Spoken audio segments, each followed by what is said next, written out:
Oliy va professional ta'lim muassasalariga kirish uchun onlayn ro'yxatdan o'tish. 2025-2026 o'quv yili uchun ro'yxatdan o'tishning birinchi bosqichi. Abituriyentlarni onlayn ro'yxatga olish Bilimni baholash agentligining may.uz.bmb.uz sayti orqali amalga oshiriladi.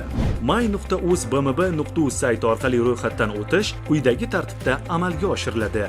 Dastlab ro'yxatdan o'tish oynasiga abituriyentning pasport seriyasi va raqami, shaxsiy identifikatsiya raqami, telefon raqami, parol, takroriy parol hamda arifmetik ifodaning qiymati kiritilib, shaxsga doir ma'lumotlardan foydalanishga rozilik bildirilgan holda ro'yxatdan o'tish tugmasi bosiladi. Shundan so'ng abituriyentning telefon raqamiga SMS xabar yuboriladi. SMS xabardagi 5 xonali raqam dasturga kiritilib, ma'lumotlar tasdiqlanadi. Agar abituriyent may.uz.bmb.uz saytida oldin ro'yxatdan o'tgan bo'lsa, kirish bo'limi orqali telefon raqami, parol va arifmetik ifoda qiymatini kiritgan holda shaxsiy kabinetiga kirishi mumkin. Bundan tashqari, One ID orqali kirish imkoniyati ham mavjud. Oliy va professional ta'lim muassasalariga qabul bo'limiga kirib, xizmatdan foydalanish tugmasi bosiladi. Abituriyentning doimiy yashash manzili Ichki ishlar vazirligining manzil axborot tizimidan olinadi.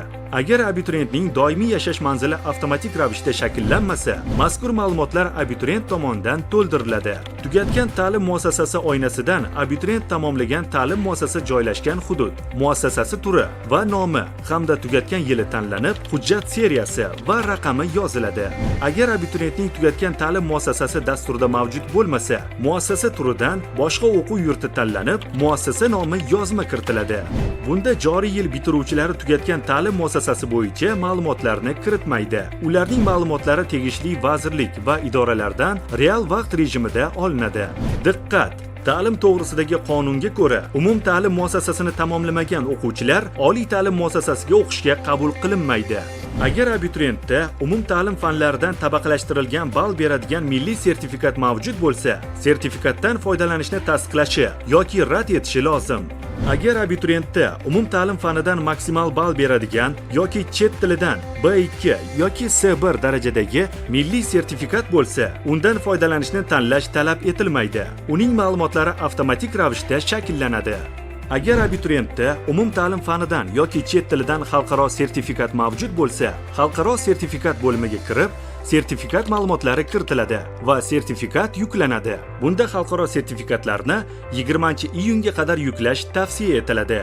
Abituriyentda boshqa turdagi imtiyozlar mavjud bo'lsa, bu imtiyozlar tegishli vazirlik va idoralardan olingan ma'lumotlar asosida avtomatik to'ldiriladi. Agar imtiyozlar bo'limida abituriyentning imtiyozi chiqmasa, abituriyent imtiyozni taqdim etgan vazirlik yoki idoraga murojaat qilishi lozim.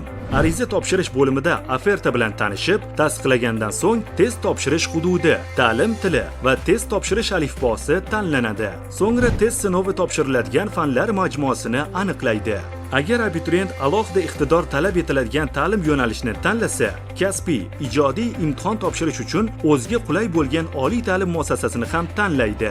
Agar abituriyent tanlagan fanlar majmuasida chet tili mavjud bo'lsa, tegishli chet tilini ham tanlashi lozim. Agar fanlar majmuasida chet tili birinchi mutaxassislik fani bo'lsa, chet tilidan B2 va undan yuqori darajadagi sertifikatga ega abituriyentlargina tanlay oladi.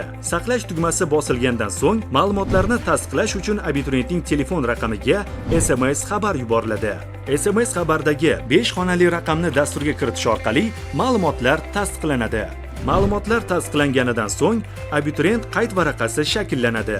Qayd varaqada abituriyentning shaxsiy ma'lumotlari, imtihon ma'lumotlari, imtiyozlari, abituriyentlarga eslatma va abituriyent ro'yxatga olingan vaqt aks etgan bo'ladi.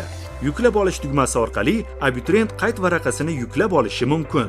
Abituriyentlar ro'yxatdan o'tish muddati tugagunga qadar o'z ma'lumotlarini o'zgartirishlari va qayd varaqasini qayta yuklab olishlari mumkin. Qayd varaqasida test sinovi uchun to'lovni amalga oshirishi kerak bo'lgan abituriyentlarga invoice hosil bo'ladi. To'lovni amalga oshirish bilan ro'yxatdan o'tishning birinchi bosqichi yakunlanadi. To'lovni Click, PayMe, UPay, Paynet kabi elektron to'lov tizimlari yoki bank kassalari orqali amalga oshirish mumkin. Bunda nogironligi bo'lgan shaxslar, to'liq davlat ta'minotidagi shaxslar, ijtimoiy himoya yagona reyestri axborot tizimida hamda kambag'al oilalar reyestri axborot modulida ro'yxatga olingan shaxslar va ularning farzandlari, yoshlar daftariga kiritilgan yoshlar va ta'lim muassasalarini joriy yilda tugatgan abituriyentlardan to'lov undirilmaydi. Respublika bo'yicha oliy va professional ta'lim muassasalariga kirish test sinovlari to'liq yakunlangandan so'ng, abituriyentlar 15 kun ichida oliy ta'lim tashkiloti, ta'lim yo'nalishi, ta'lim shakli va tanlov ustuvorligini tanlashi lozim. Ro'yxatdan o'tishning ikkinchi bosqichida oliy ta'lim tashkiloti va ta'lim yo'nalishini tanlamagan abituriyent oliy ta'lim muassasalarining bakalavriati uchun o'tkaziladigan tanlovda qatnashmaydi. Sizga test sinovlarida muvaffaqiyat tilaymiz.